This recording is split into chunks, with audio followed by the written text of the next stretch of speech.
Hi, I'm Glowby, the bubbler, and this is how I make my Grinner garlands. They're light, efficient, colorful, and best of all the loops always open. I love that about them.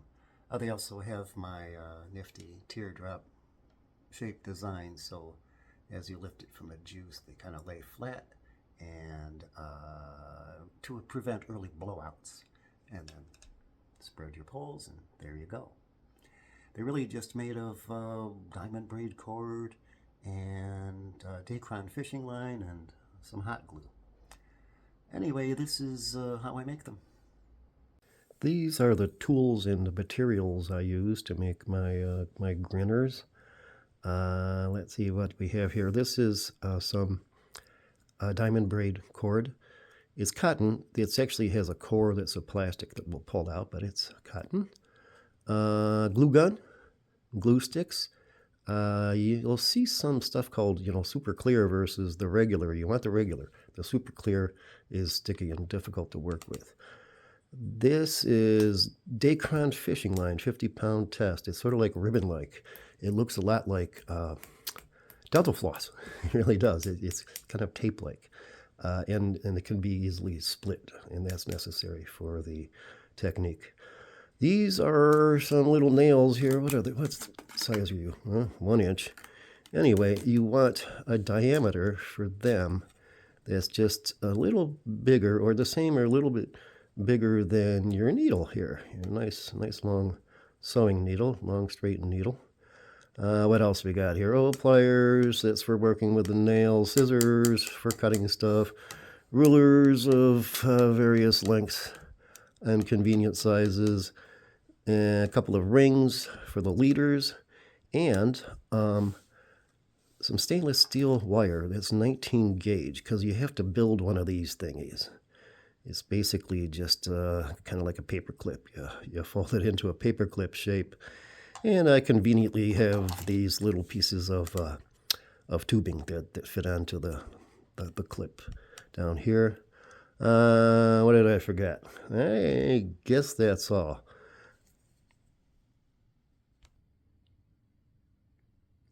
Here's another look at that splicing tool.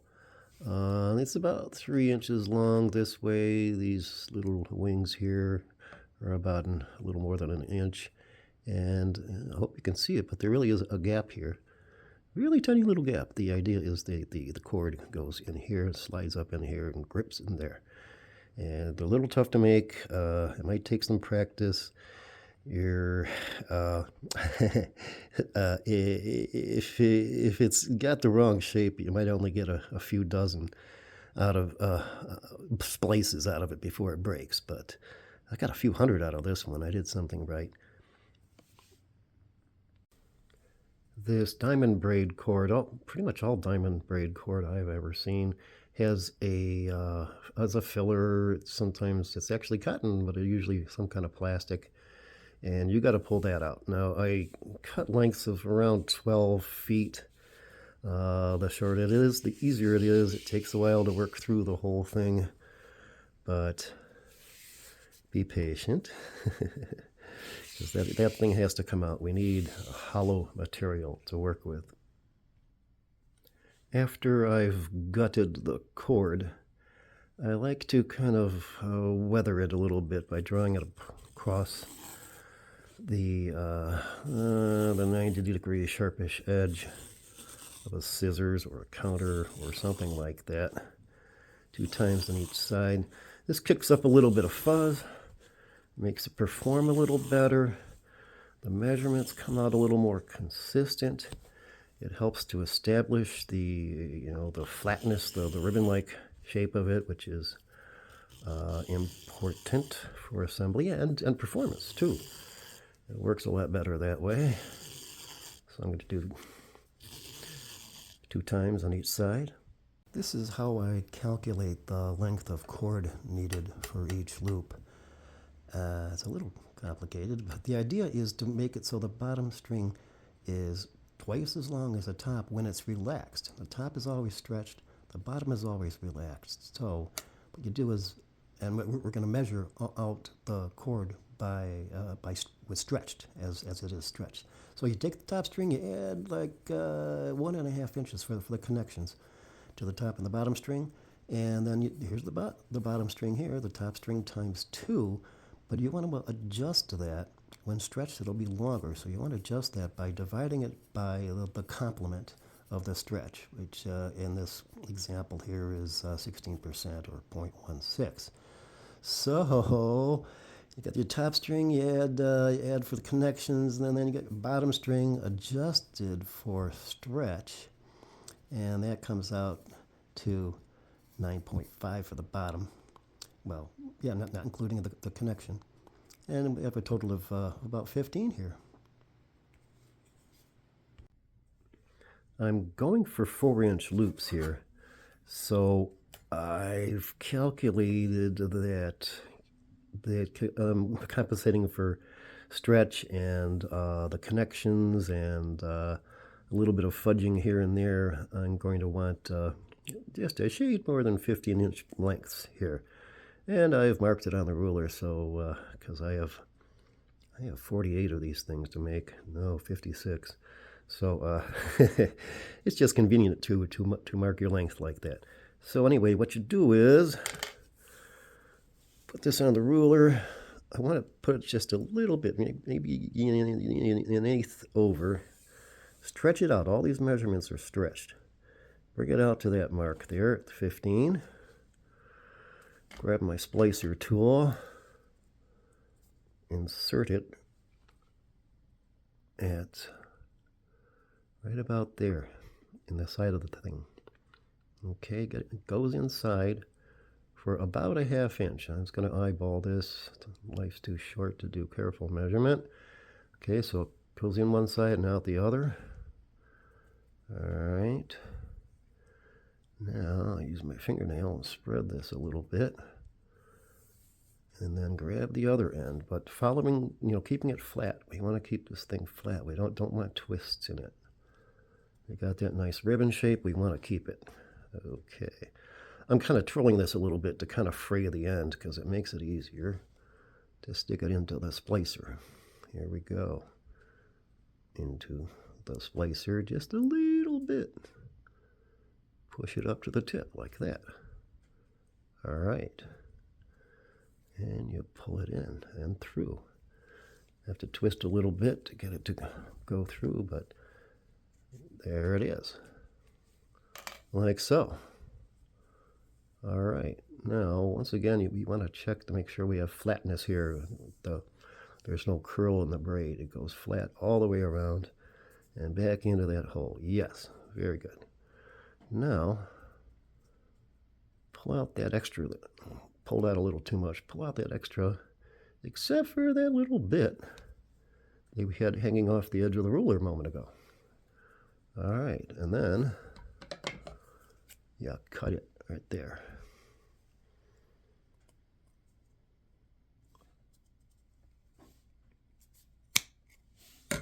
Like so. End up with a piece like that. This is where the nails come in. Okay, so here's the side. You can see the split. You can see the bottom string going into the top here, like that. You want the other side. This side. Take the nail and, it looks like 3/4 of an inch up. A little more than a half. You stick the nail in, twirl it around. The idea is to get it to come out the center of the cord over here, like right there. You can see the 2 layers of how the the bottom string is sort of inside the top string.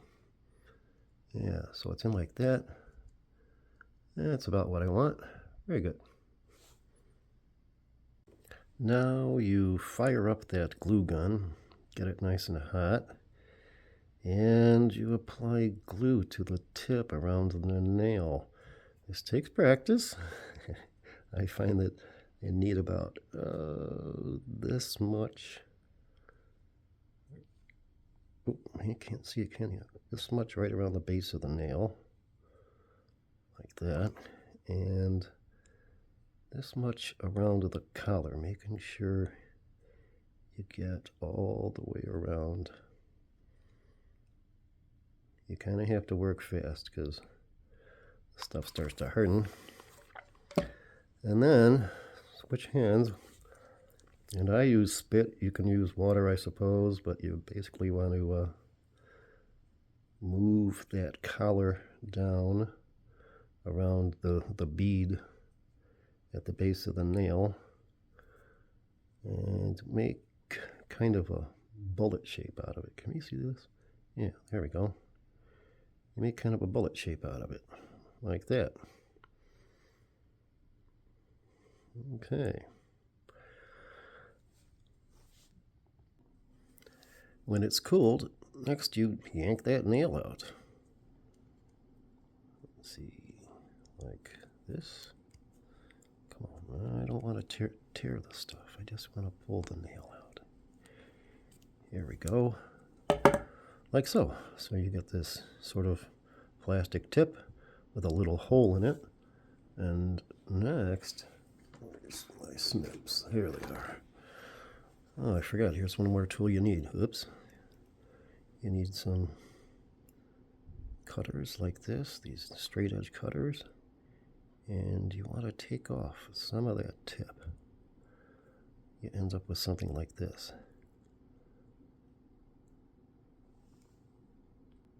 And repeat for however many loops you are putting in your garland. If you're going with alternating colors, or even if you aren't really, it's handy to stage your work like this. So we have two 28 loop garlands here, but you see they're each one is divided in two. That is, 14, 14, 14, 14, but they're in two halves. These need to be made in two halves for the design to work properly. So line them up in the order that you want to build them, with starting with a tip color and going on and on. This is how to calculate how much Dacron fishing line you're gonna use, given that you want 4-inch tops and 12 loops altogether. 12 loops, that's gonna make 6 at a time for each half. So what you do is you take the top string length, that's 4 plus 2, that comes out to 6, and then half of the number of loops, it's going to be 6, and then add 10. That's for the leader and some extra at the end to help tie up to the next section. So in this example, it would be, he wants 46-inch lengths of fishing line. I'm making 4-inch loops in this example here, so I've got a piece of tape on my ruler so I can spot the 4-inch spot real easy. And your first loop is going to go like this. Insert the needle into that little hole in the tip, and you want it so it comes out on the top, centered just under that collar of glue. Like right about there. Okay, send it through. And we want to leave enough line here to make the leaders. In my case, I want 7 3/4. Don't ask me why. That's just how the measurements go. Okay. Now, you've got the one time through. We're back on the top here, and we go down through just like a couple bundles of fibers below there, through to the opposite side, and check that it's coming out the center. We want it as much center as possible, center relative to this piece of cord. That looks about right. Pull it through. So now, it can be a little hard to see this, but you go back towards the tip a little bit again, just a bundle or so of hairs, of fibers, and the idea is to pierce that little piece as close as you can get to center. It doesn't have to be perfect. This is a 50-pound test, so if you only catch a fraction, it's still going to hold 10 pounds. You pull that through and pull it front tight, and it kind of pulls that little semi-knot thing in there. All right, next you go back into that same hole and out along the inside that cord. And you want to see, I'm checking to see I didn't miss. Yes, I'm inside there. Okay, get in a little bit. I'm going to measure that point, pull it tight. All the measurements are pulled tight. I'm going to mark the 4-inch spot with my thumbnail and push that needle through, making sure that the needle stays inside of the work. Okay, now here's another tricky part. You want it to come out on top, but almost at the edge, like so. All right, pull that through. Good. And then lay this flat. And now the idea is to straight across from that, again, on the top, but very near the side, send the needle through. Now you don't want to pierce the line. You just want to come out the same hole as it went in. Pull this thing tight. And then grab the head. Pull it tight. Still got a little slack there. That's good. I'm going to lock this up on my finger, tight like that. And now the needle goes right back through here, through the center. I'm going to split that line again, like so. All right, like that. Okay, first link done. Now you move on to the second link. Same deal, into the tip, come out on top, center, just a little past the glue collar. Looks about right. Through. I'm going to pull it all the way in. We'll adjust that in a second, but I got to do that other business of re-piercing it, coming through the other side. Other side near center, please. Very center. Yeah, like that. And now I want to measure a 1/2 inch before I go further. It's going to grow a little bit when we pull things tight, but to be consistent, I'm putting a 1/2 inch between all of these loops. Okay, once again, a couple fiber bundles up, and then pierce that piece that came through the loop. I'm going to pull on this, make sure I got it, you know. Go through, pull it tight, this goes in, and so on and so on for all the rest of the loops. The idea now is to close up those holes in the tips and form the bullet point in a favorable shape. And it just takes practice and patience. I tend to just kind of roll around the tip like that until it melts down a good amount. Like so.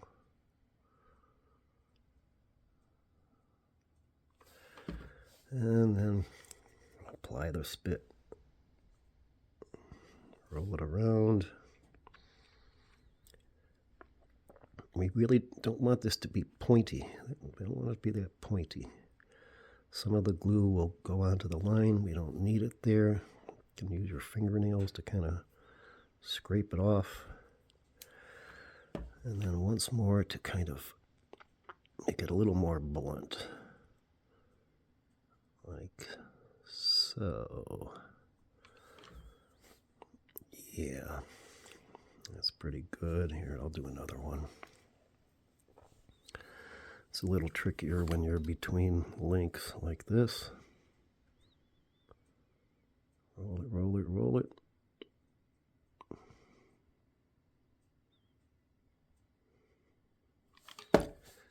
And shape it.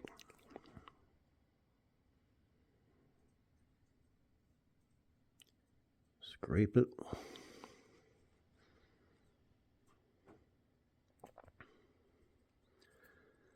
Yeah, that one came out pretty nice. And so on. The next task is to glue down those corner connections. You know, we have that split in the loop there. If you pull the head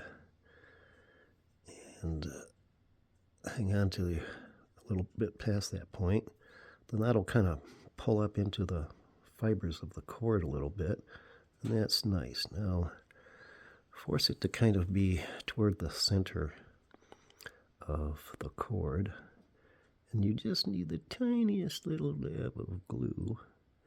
There we go. Right on like there. I like to put it there for a second or two so it kind of soaks into the juice. And another dab of spit. And that gets pinned down too. And so on for all of the loops on both of the halves. Like so.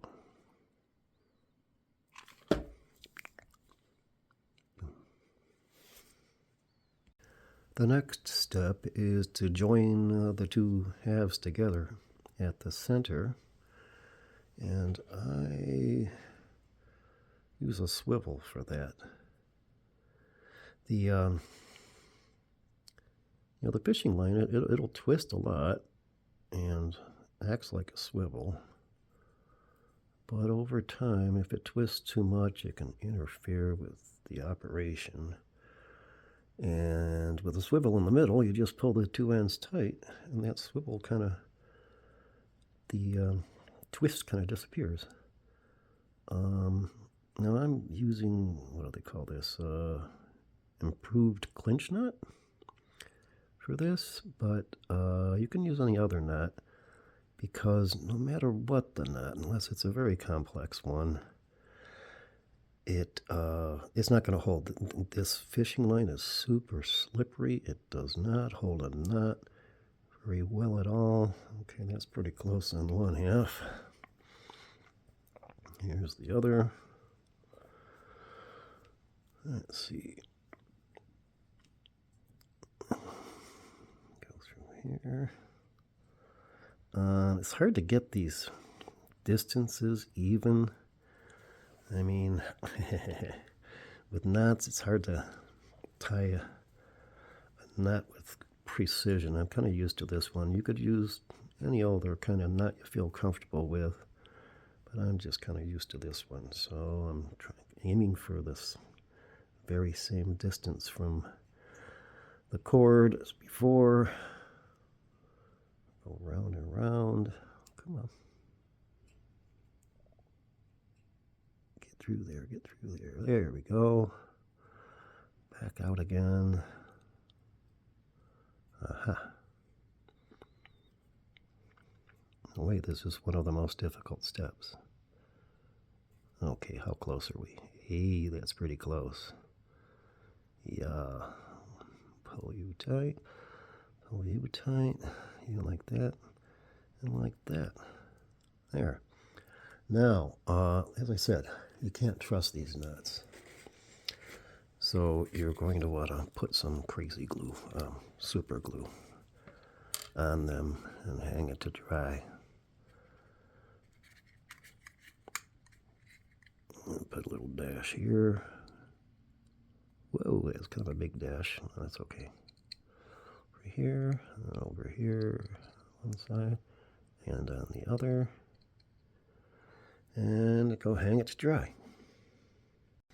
All that remains now is to make the leaders, or just, tie some rings onto the leaders. Make it stainless steel. I don't trust anything else. Split rings will do. I've got these fancy stainless steel O-rings too.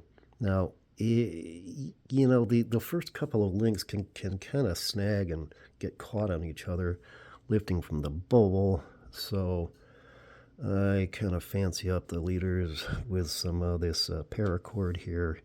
I actually kind of fish the line through, anchor it down here with some hot glue, and then put on the rings, the fancy rings, of course, because I'm Glowby and everything.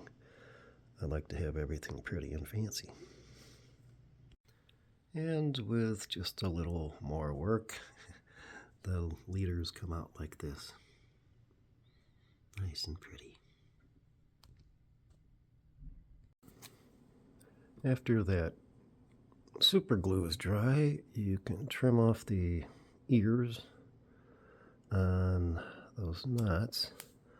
I always leave a little bit extra. I just don't trust this line. It really unravels easily. All right, now it's ready for a wash. To do that, let's see, where's those leaders? Come here. All right, grab it by the leaders, gather it up, and then I put it into, don't fall over camera. Put it into one of these Delicate's washing bags like this. And in there, have the leaders hang out the corner, zip it up. This goes into a paint mixing bucket. And in there I'll add, looks like it just needs 2-3 cups of water, 1 or 1.5 tablespoons of washing soda, also called sodium carbonate, also called soda ash, and a few drops of Dawn. I'll shake it up and let it sit now. I use room temperature water. You can't use hot. I'll shake it up every once in a while for an hour or so, wring it out, hang it up to dry before the next step. The next step is the final step. You dunk the rig in some bubble solution, making sure it's all nice and wet. And then you hang it up to drip dry. This is optional. You don't really have to do it, but I do it as a courtesy for my clients, because with the dried juice on there, it starts working a little faster, a little better.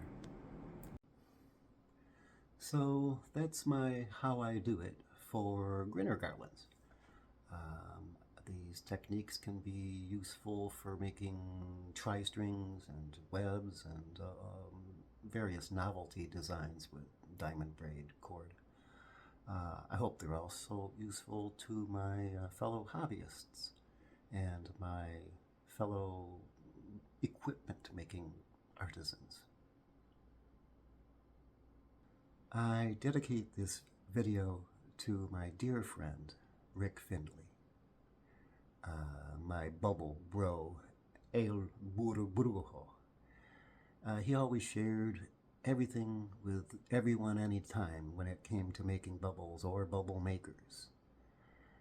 He inspired, befriended, and encouraged many of today's most creative bubble artists. This one's for you, Rick.